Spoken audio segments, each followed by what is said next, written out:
ইরানের নবনিযুক্ত সর্বোচ্চ নেতা মোজতবা খামেনি গত ২৮ ফেব্রুয়ারির ভয়াবহ হামলা থেকে অল্পের জন্য প্রাণে বেঁচে যান। ওই হামলায় নিহত হন তার বাবা আয়াতুল্লাহ আলী খামেনি এবং পরিবারের আরও কয়েকজন সদস্য।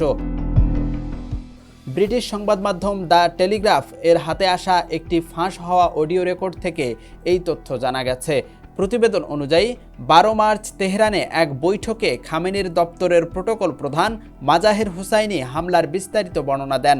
যদিও এনডিটিভি অডিওটির সত্যতা স্বাধীনভাবে যাচাই করতে পারেনি, তবে টেলিগ্রাফ দাবি করেছে এটি হুসেইনিরই কণ্ঠ।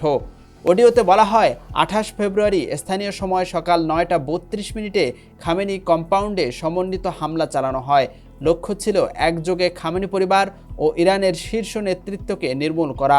৫৬ বছর বয়সী মোজতবা খামেনি হামলার ঠিক কয়েক মুহূর্ত আগে ভবনের বাইরে উঠানে বের হয়েছিলেন।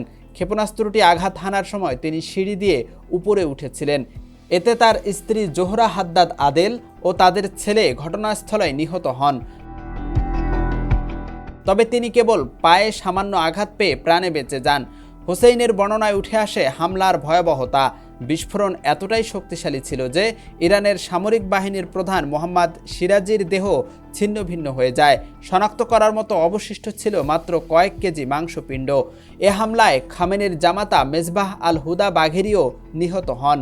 অডিওতে উল্লেখ করা হয়, ক্ষেপণাস্ত্রের আঘাতে তার মাথা দ্বিখণ্ডিত হয়ে যায়। তবে খামেনির আরেক ছেলে মোস্তফা খামেনি ঘটনাস্থলের কাছাকাছি থাকলেও তিনি ও তার স্ত্রী অক্ষত অবস্থায় বেঁচে যান। হোসেইনের ভাষ্য অনুযায়ী হামলাটি ছিল অত্যন্ত সুপরিকল্পিত। পরিবারের আবাসন ও অফিস কমপ্লেক্সের একাধিক অংশে একযোগে আঘাত হানা হয়েছিল।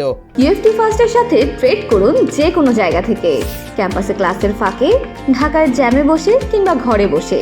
ট্রেডিং এখন হাতের মুঠোয়, তাই ট্রেড করুন যখন খুশি যেখানে খুশি।